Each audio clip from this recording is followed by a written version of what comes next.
नमस्कार। प्रतिध्वनि में आप सबका स्वागत है। आज की जो ये प्रतिध्वनि है वो एक विशेष उल्लास वाली प्रतिध्वनि है, एक अपील वाली प्रतिध्वनि है।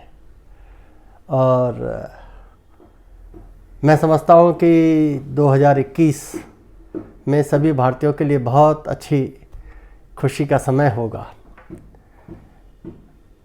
अयोध्या में रामलला का मंदिर बनने को तैयार है।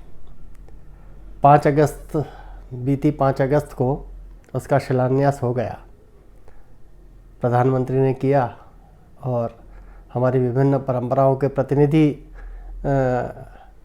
जो साधु संत हैं वो उस महान पल के साक्षी बने थे। और जन भावनाओं के अनुरूप जो प्रस्तावित राम मंदिर था, उस राम मंदिर की साइज़ को बढ़ाया गया है, उसको बड़ा किया गया है। 2-2.25 साल के अंदर वो बन करके कंप्लीट हो जाएगा और हम सब लोग भारतवासी उनके मन की अभिलाषा एक साकार रूप ले रही होगी और सब लोगों को राम मंदिर अपने आँखों के सामने दिखाई देगा।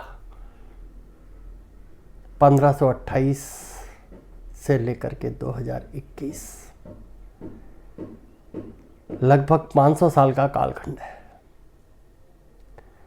इस 500 साल के कालखंड में हजारों हजार लोग शहीद हुए, खूब आंदोलन हुए, इसको दबा देने की कोशिश हुई।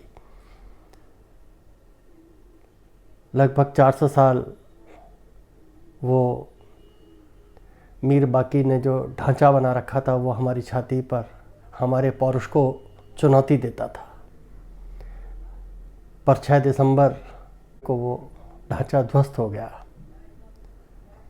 और 6 दिसंबर चली कोर्ट की लड़ाई और विभिन्न आयोगों की बैठक सब, लेकिन अंत में हिंदू समाज के पक्ष में परिणाम आए। प्रमाण भी हिंदू समाज के पक्ष में ही थे और अयोध्या में रामलला मंदिर बनने का रास्ता साफ हुआ। मुझे याद है कि 1989 में रामशिला पूजन हुई थी। हम सब लोग एक एक रामशिला को लेकर के सब अपने मोहल्लों में, अपनी गलियों में हम जाते थे और 1 रुपये का अंशदान हम लेते थे कि रामशिला को पूजना है और ये पैसा अयोध्या में रामलला का मंदिर बनेगा, उसमें काम आएगा। वो 1 रुपया लगता जरूर है, पर वो 1 रुपया जो दिया गया उसने हजारों हजार लाखों लोगों की जनभावनाओं को रामलला के साथ जोड़ने का काम किया। राम जन्मभूमि की मुक्ति का जो संग्राम चल रहा था उसके साथ उनकी सहभागिता, उनका पार्टिसिपेशन तय किया। उस 1 रुपये की ताकत, रामशिला का पूजन करना, उनके भक्ति भाव का सामने आना, घर घर जाना, वो जिन लोगों ने किया है उनके लिए वो अद्भुत है। फिर जो लोग कार सेवा में गए और जो लोग 6 दिसंबर को भाभी ढांचे गिरने के साक्षी बने, ये सब इसे कहना चाहिए देव योग है, संयोग है।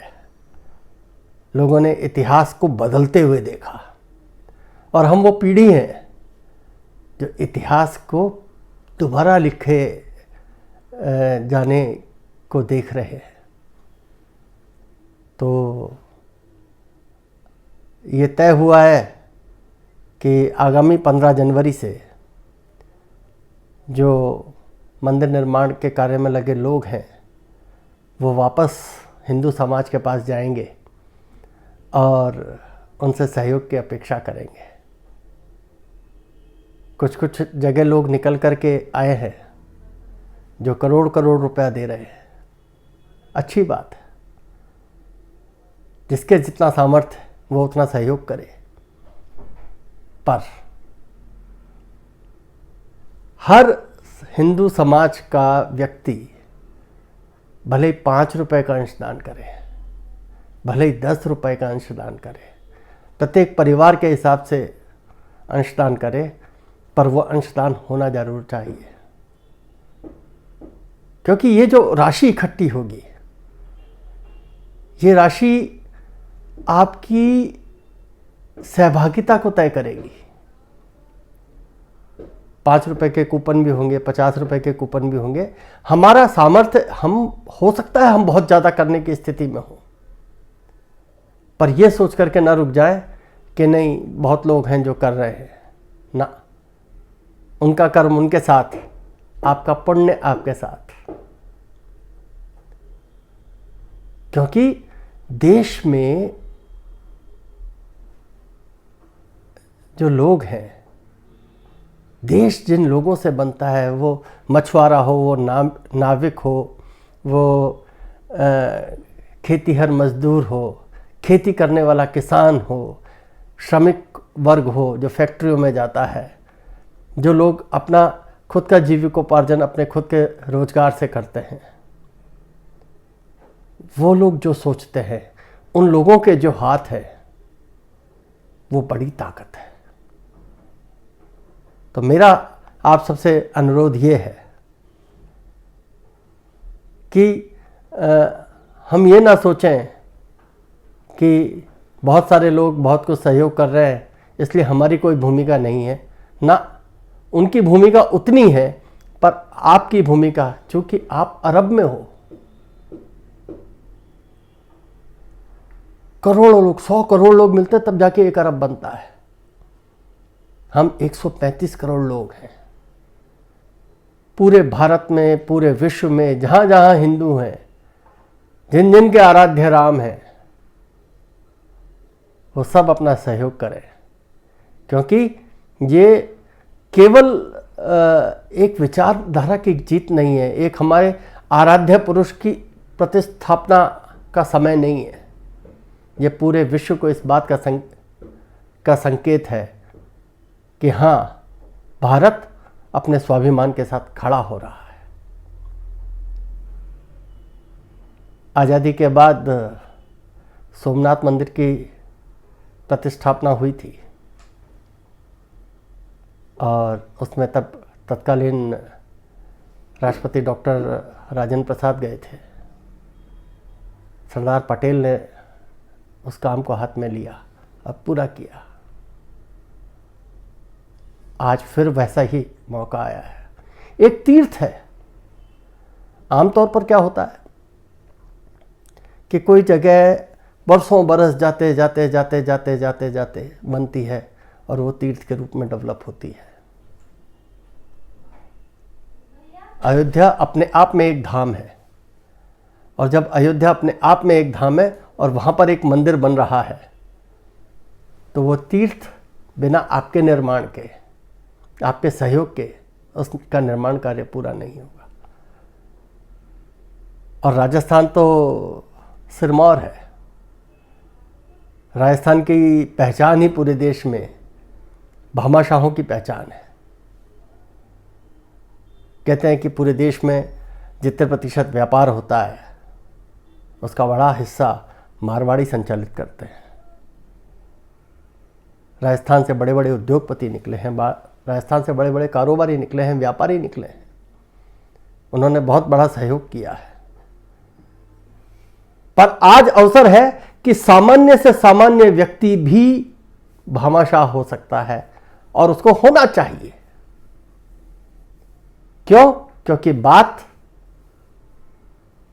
हमारे, जो मैं कहता हूं हमेशा, आत्मगौरव, आत्मानुभूति, उसको पहचानने की है।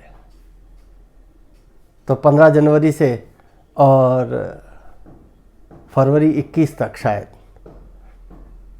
आपके बीच में लोग आएंगे, तो आप यदि 1 रुपए का सहयोग कर सकते हैं तो 2 रुपए का कीजिए, 5 का कर सकते हैं तो 10 का कीजिए, 50 का कर सकते हैं तो 100 का कीजिए। केवल इस चीज़ में मत जाइए कि जो समाज में कुछ लोग हैं जिनके पास पैसे हैं, जिनके पास सामर्थ्य है, वो अपने सामर्थ्य के हिसाब से उसमें सहयोग कर रहे हैं। उनका सामर्थ्य अपनी जगह, पर आपका सहयोग, आपका सामर्थ्य इस पूरे आंदोलन को, इस पूरे विचार को, इस पूरे अभियान को इतनी बड़ी ताकत देगा जिसकी कल्पना शायद हम सोचेंगे तो भी नहीं हो पाएगी। तो मैं चाहता हूं कि आप सब लोग, जब आपके पास लोग आए तो आप अपने सामर्थ्य के साथ, और ये राम मंदिर आपका भी राम मंदिर है, ये पूरे भारत का राम मंदिर है, ये भारत की सनातन परंपरा का राम मंदिर है, और इस राम मंदिर के निर्माण में हम जितना योगदान करें और जैसे योगदान करें वो करना अवश्य चाहिए, भले हमारा योगदान गिलहरी के रूप में हो। आज भी आप गौर से देखो, गिलहरी पर राम जी की 3 उंगलियां अंकित हैं। हमेशा गिलहरी का योगदान ही याद रखा जाता है, वही चमत्कार करता है। आज के लिए इतना ही। नमस्कार। भारत माता की जय। वंदे मातरम।